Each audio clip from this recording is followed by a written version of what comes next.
Assalamualaikum warahmatullahi wabarakatuh. Ya. Waalaikumsalam warahmatullahi wabarakatuh.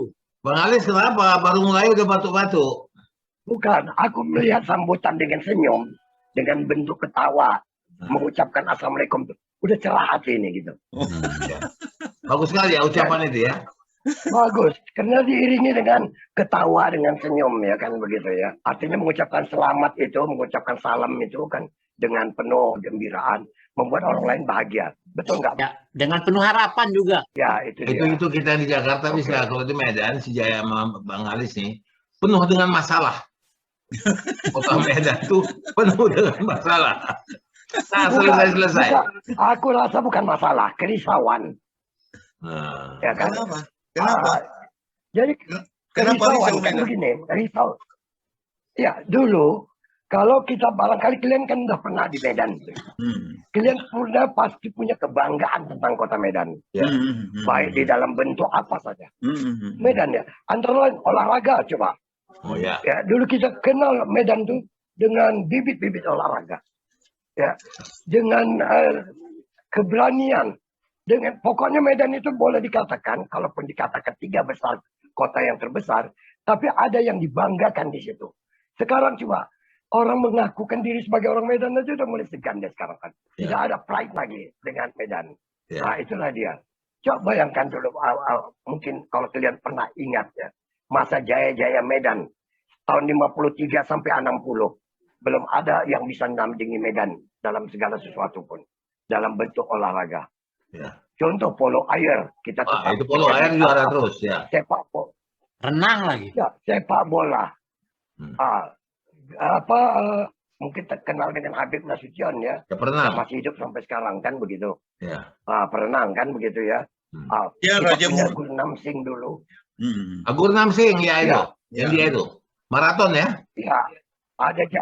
Ada Zakaria Nasution kan begitu ya. Yang zaman-zaman era di sana itu. Ada Tengku Bustamam kan begitu ya. Raja Murnisal. Ada Raja Murnisal pemain polo pindah ke Jambi jadi top Jambi dia buat. Iya, betul. Iya, itu dia. Raja Nasution ya. Jadi coba bayangkan, itulah kebanggaan-kebanggaan yang dimiliki Kota Medan dulu. Sampai-sampai ya sekarang ini kita menyebutkan nama PSMS saja udah malu. Ya kan begitu. PSMS itu dulu adalah kesebelasan yang paling ditakuti oleh kesebelasan luar negeri. Ya. Coba pernah Grasshoppers, Gagras, pernah ingat kan dulu? Ya. Yang datang ke Medan tuh habis itu disikat habis sama PSMS Medan tuh dulu. Tapi pemainnya top degradasinya. Ya ada Ramli, ada Ramlan, ada Idris, ada Kliwon, ada apa sih? Apa kiper Acong dulu Medan ya? Kiper Acong. Acong Medan, ada kiper Acong. Ya, terakhir Sila terkenal juga. Kiper Acong, habis itu Roni Pasla. Roni Pasla. Ya. Pasla. Ya ada Ponirin Meka kan begitu ya. Dulu bangga kita menyebutnya nama itu. Sekarang apa yang mau kita sebut lagi coba? Bang, coba itulah kerisauan yang dirasakan oleh masyarakat Medan sekarang dalam bentuk olahraga. Kan begitu. Jadi bukan masalah yang bilangkan tadi itu kerisauan. Jadi kemarin Sumatera Utara waktu PON di Papua itu dapat urutan berapa? 13. Waduh. 13 dari berapa? Ya, dari 33. 34 sekarang. Kalau 13 dari 34 lah pula ke bawah provinsi kan. Tapi ingat bukan itu mungkin perbandingannya. Perbandingannya sebenarnya kalau sebelum-sebelumnya kita selalu kan Sumut itu kan selalu 5 besar itu. Kalau kita ukur sebelum betul. Kalau sekarang 13 besar ya jauh sekali. Tapi ada yang juara 1 kita ada yang udah bertahun-tahun dari 15 tahun mungkin. Kota terjorok di Indonesia. Apa? Kota terjorok di Indonesia. Itu menarik. Itu menarik. Sekarang nggak pernah berhenti tuh. Iya. 15 tahun ada. Iya. Jadi olahraga sama kebersihan ya. Korupsi tuh kita tuh. Ya. Korupsi pun bagus kita di Indonesia ini, mungkin di dunia ini Nggak ada itu yang wali kotanya, gubernurnya berturut-turut. Itu kalau itu merata lah itu sebenarnya bukan. Enggak, yang 3 kali berturut-turut kan cuma Medan. Ya, hat-trick itu. Wali kotanya. Oh bukan, kalau itu tidak dahsyat itu sebenarnya. Sekarang di Sumsel ada malah anak bapak itu tersendirilah kasus-kasus seperti itu. Betul. Dan saya pikir juga kalau topik tentang Bang Jaya ini tersendirilah itu. Mungkin lebih dekat nanti ke persoalan pengelolaan anggaran. Barangkali itu lebih terkait. Tapi kalau melebar ke situ ya mungkin kalau kebersihan saya setuju. Tapi olahraga itu yang dibilang Bang Halis tadi itu mungkin lebih menarik. Olahraga. Ya. Ada yang aku kepingin bertanya, cari informasi yang benar. Pertama, kenapa Stadion Teladan itu tidak pernah direnovasi, tidak pernah diperbaiki? Yang kedua, kenapa lapangan Barasoke itu tidak bisa diperbaiki? Yang ketiga, kebun bunga bagaimana statusnya? Nah, itu Stadion Teladan itu statusnya bagaimana sekarang? Milik siapa itu? Tapi Teladan itu ku dengar udah mau diinikan kan programnya gubernur yang baru ini, termasuk Stadion Teladan kan mau di-upgrade lah, mau dibenahi. Dia malah mau bangun stadion baru terus. Gubernur malah mau membangun stadion baru. Stadion baru ya. Udah dibangun. Udah. Tadinya Stadion Teladan itu mau dibangun tapi nggak bisa-bisa. Akhirnya dengan satu trik maka dibangunlah kebun bunga, kebun olahraga di Pakam. Pakam ya? Nah, tapi sekarang milik siapakah Stadion Teladan itu? Milik siapakah Stadion Barasokai itu? Atau hampir jadi milik siapakah kebun bunga? Itu pertanyaan nggak pernah ada yang bisa jawab itu. Aku nggak pernah dapat jawaban yang jelas. Ya. Ini berarti persoalan pertama sebenarnya inventarisasi aset kan? Itu yang ini sebenarnya persoalan secara nasional. Sebagai orang BPK saya agak sedikit persoalan. Aku baru mau bilang tadi. Iya, jadi saya juga mungkin bertanya, Teladan itu sesungguhnya siapa punya? Pemda Medan atau Pemda provinsi kan nanti ke sana apanya? Pribadi. Nah, atau pribadi atau setengah peralihan. Itu juga, dan yang paling banyak memang persoalan seperti itu, perpindahan aset daerah, aset negara. Kalau daerah otomatis negara beralih menjadi swasta. Sebenarnya di Medan banyak sekali kasus itu, PTP dan seterusnya, tapi itu tersendirilah. Kita fokus ke olahraga aja. Jadi memang pemerintah baik provinsi maupun Medan atau kabupaten lain, ketika kalau mau bicara topik olahraga, pertama ada asetnya dulu. Untuk tempat latihan kan atau pusat kegiatannya. Mungkin itu memang pertama kalau untuk gubernur, untuk kabupaten, untuk kota Medan, mungkin itu harus dilakukan oleh Pak Wali Kota yang baru, inventarisasi aset. Kalau perlu nanti minta bantuan BPK, mulai dari Teladan sampai kemudian kebun bunga dan seterusnya. Tapi gini Bang, itu misalnya pembangunan stadion untuk olahraga, untuk bola ya kalau nggak salah yang sudah dibangun sekarang itu adanya di Lubuk Pakam, berarti nggak masuk Medan itu. Aku coba luruskan barangkali supaya mungkin kita supaya jangan salah ya. Pak Gubernur kemarin itu kan mengingat bahwasanya Sumatera Utara itu akan jadi tuan rumah PON ya tahun 2030 atau 2000 berapa. Kemudian dia di sebelah Kuala Namu itu ya memang masih masuk wilayah Deli Serdang kan begitu ya. Itu akan dibuat sport center ya kan gitu.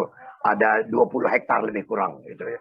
Akan dijadikan arena sport center, akan ditiru Senayan City itu kan begitu. Maka pembangunan Teladan itu ya jadinya ditunda dengan harapan barangkali itu. Tapi masalahnya karena sekarang sport center maupun Islamic center ini kan sampai saat ini belum bisa juga dituntas karena masih ada hubungan dengan PCPN 2 kan gitu dalam tanahnya. Nah, kembali kepada masalah kebun bunga dan Teladan ya. Teladan itu yang setahu saya adalah milik Pemko Medan. Karena apa? Kemarin itu renovasi yang mau dilakukan oleh Pemko Medan kan begitu, dengan memperbaiki tempat duduknya, tempat apanya kan begitu.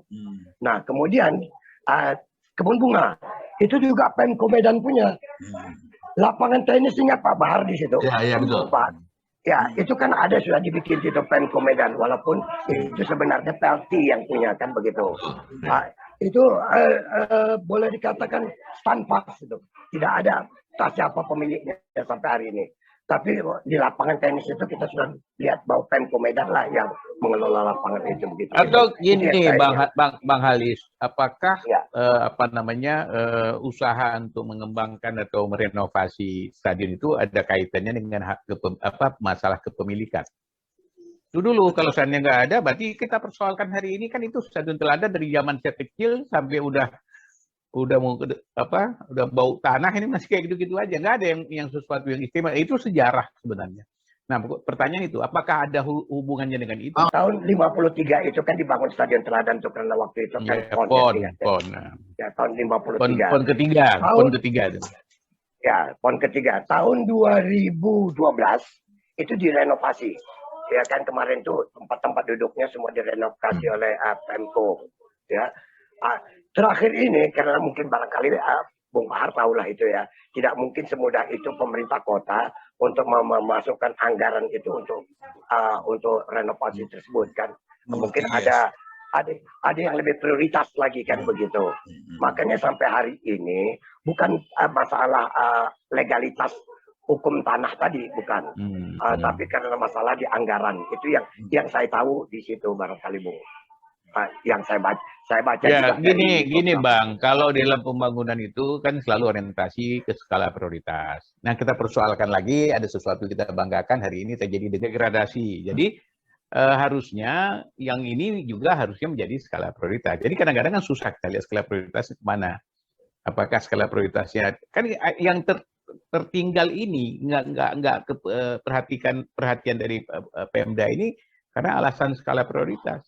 Tapi kita bicarakan kebanggaan Kota Medan yang mulai sirna. Karena nggak ada skala prioritasnya untuk dikembangkan gitu loh. Itu Bang maksud aku.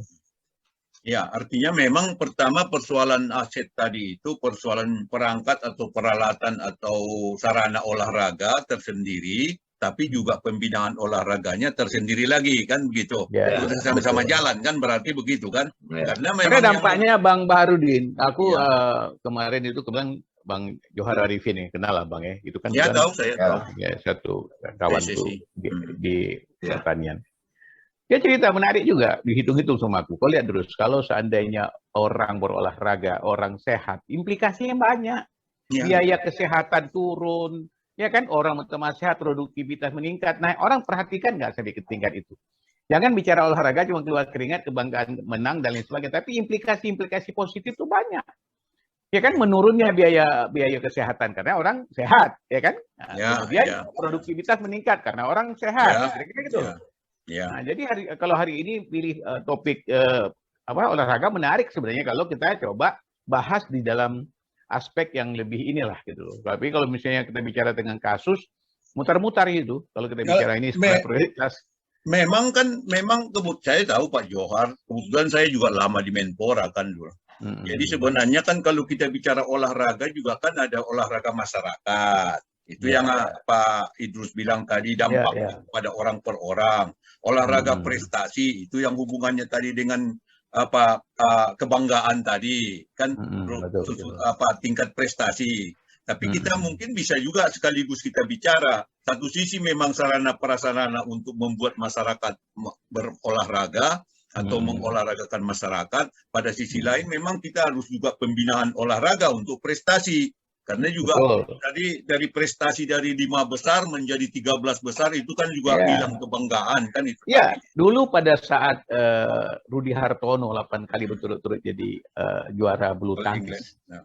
Apa yang terjadi? Semua kita demam main bulu tangkis. Tapi ingat tuh, ya. Artinya apa? Itu juga akan berdampak terhadap olahraga masyarakat karena ada kebanggaan. Jadi ini juga penting. Misalnya bola.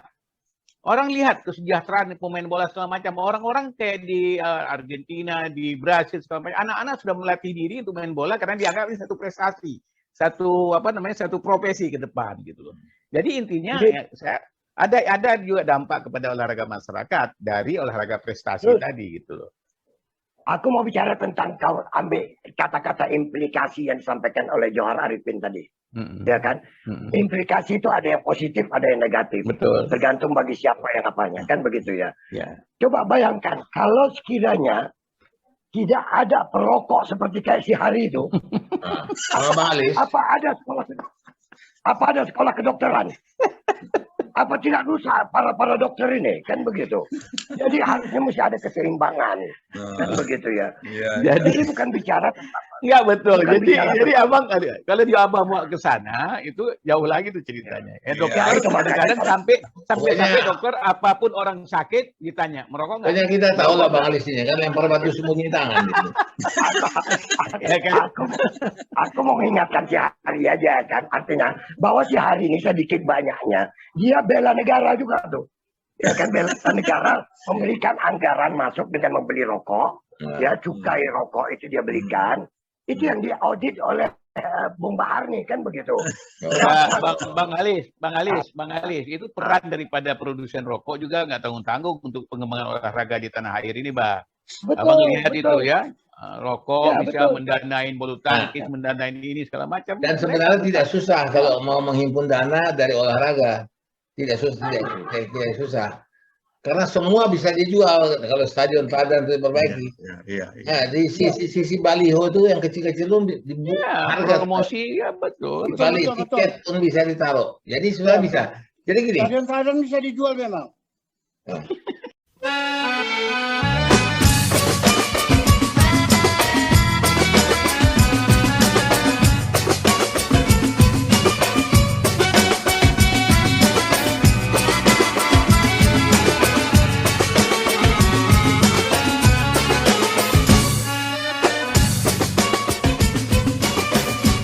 Selangkah